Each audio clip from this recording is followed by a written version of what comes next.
Non c'è più il ponte. Per un pelo la gente è salva. È lì il ponte. Prima o poi doveva succedere questo fatto qua. È incredibile.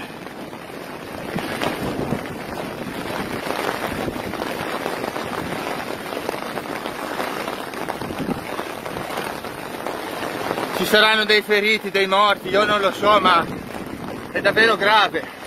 Ci sono le macchine là, se le vediamo. C'è una macchina lì, la potete vedere.